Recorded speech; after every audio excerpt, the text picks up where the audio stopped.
పొద్దున్న చూస్తా ఉన్నా, నిన్న వైఎస్ జగన్కి రాళ్ళు ఇసిరారంటే ఎవరు? అదేంటి చిత్రమో పాపం. ఎప్పుడు ఎలక్షన్లు రాగానే ఆయనకి ఏదో ఒక గాయం జరుగుతుంది. కరెక్ట్గా ఎలక్షన్ల ముందే ఎవరో ఒకరు చచ్చిపోవడం లేదా చంపేయడం. అంత హై సెక్యూరిటీ సిఐఎస్ఎఫ్ ఉన్న వైజాగ్ ఎయిర్పోర్ట్లో 2019కి కోడి కత్తితో గాయం చేశారంట అక్కడ. సరే, మనందరం ఏం చేశాం? జనం కూడా ఏంటి కదా, మన తిలక్ గారు చెప్పినట్టుగా, దేవరకొండ బాలగంగాధర్ తిలక్ చెప్పినట్టుగా, కొడవగంటి మనకి కుటుంబరావు గారు చెప్పినట్టుగా, మనందరం మధ్యతరగతి మనుషులు. మనందరికీ ఏంటంటే అధికారం ఉన్నోడు, డబ్బున్నోడు ఏమి చేసినా దానికి ఒక నైతిక భాష్యం ఇస్తాం. పాపం కాకినాడలో ఉండే ఒక మాఫియా డాన్ ఎవరిని కత్తితో పొడిచినా పాపం ఆయన ఏ పరిస్థితుల్లో పొడిచారో పాపనండి, పాపం చంపేశారు. వైఎస్ వివేకానంద రెడ్డి గారిని ఏ పరిస్థితుల్లో పొడిచారో తెలియదండి మాకు. 30,000 మంది ఆడపిల్లలు అదృశ్యమయ్యారని పాపం జగన్ గారు ఏం చేస్తారండి పాపం. ఇది సగటు మధ్య తరగతి మనం చేసే తప్పు. ఇది మన హక్కులను మనం తెలుసుకోవట్లేదు. జగన్కి గాయం అయితే రాష్ట్రానికి అయ్యా గాయం. మీ జెడ్ కేటగిరీ సెక్యూరిటీ ఏం చేస్తుందా? మీ జెడ్ కేటగిరీ సెక్యూరిటీ చూసుకోరా మీరు? మరి చంద్రబాబు గారి మీద రాళ్లు కొట్టించినప్పుడు రాళ్ల వర్షమే కురిపించారా మీరు? అప్పుడు ఏమైపోయినాయి? అప్పుడు రాష్ట్రానికి గాయం జరగలేదా? అంటే మీ మీద ఎంత గులకరాయి పడితేనే గాయం అయిపోయినట్టు. ఏమో ఎవడు చేశాడో నా సంతాపం నాకు బాధ కలుగుతుంది. నన్ను అడిగారు ఈ రోజున స్టేట్మెంట్ ఇవ్వమని చెప్పారు. ఇలా దెబ్బ తగిలింది అంటే నన్ను ఏం చేయమంటారన్న? ఆయనకి కొంచెం మీరు త్వరగా కోలుకోవాలని ఇవ్వంటే ఏమో అది నిజమో అబద్ధమో నాకేం తెలుసు. అతనే ఇలా టక్కుని కొట్టేసుకున్నాడేమో ఎవరికి తెలుసు?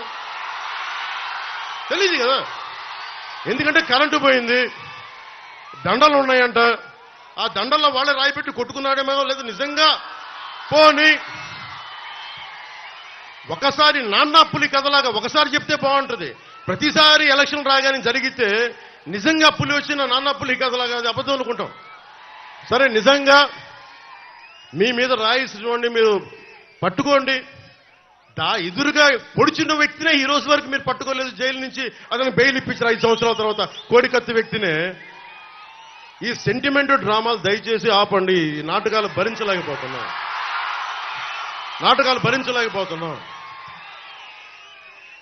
నేను వచ్చేటప్పుడు నా మీద పోలిన రాళ్లు పడతా ఉంటాయి. మనకి పీఆర్పీ టైంలో నేను ఖమ్మం వెళ్తా ఉంటే నా మీద రాళ్ల వర్షం.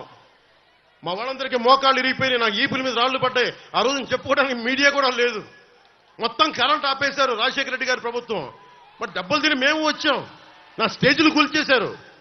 కాదు, నేను ముఖ్యమంత్రి కొడుకుని కాదు కదా, ముఖ్యమంత్రిని కాదు కదా. మన కథలు ఎవరికి తెలియవు. జగన్ గారికి ఎంత రాగానే అయ్యయ్యో ఎంత బాధ జరుగుతుందండి, అయ్యయ్యో పాపం. అమర్నాథ్ని తిరుగు తోటలో కాల్ చేస్తే పాపం లేదు. అది వైసీపీ వాళ్ళకి పట్టదు. రేపల్లెల్లో ఒక ఆడపడుచుని దారుణంగా భర్త ముందు మనకి మానాన్ని పాడు చేస్తే పాపం దొంగతనం చేయడానికి వచ్చారండి. అలా అనుకోలేదండి. దొంగలని దుర్మార్గుల్ని వెనకేసుకొచ్చే వస్తే మనుషులు. జగన్ గారితో ఇంత పడగానే నాకు నిజంగా అనిపించింది, జెడ్ కేటగిరీ సెక్యూరిటీ మీరందరూ ఏమయ్యారయ్యా? పోలీస్ అధికారులు ఏమయ్యారు? డీజీపీ గారు ఏమైపోయారు? ఇంటెలిజెన్స్ ఆఫీసర్ గారు ఏమైపోయారు? పట్టుకుని కూడా వాళ్ళు ప్రేరేపించారు. వీళ్ళు మీ వాడే చేశాడేమో. 2019లో మీ కూర్చోబెట్టి కోడి కత్తి కోసం జగన్ గారు సీఎం అవ్వాలని డ్రామా ఆడటానికి నేనే పొడిచానని ఆ అబ్బాయి చెప్పాడు. ఈరోజు అలాగే చేశారేమో కనుక్కోండి. కానీ నేను మీకు చెప్తున్నాను, ఇలాంటి డ్రామాలకి మనం పడాల్సిన అవసరం లేదు. దయచేసి పడకండి. నిర్ద్వందంగా దాన్ని తీసి పక్కన పెట్టండి. అరే, ఇద్దరు చెల్లెళ్ళు, సొంత చెల్లెళ్ళు.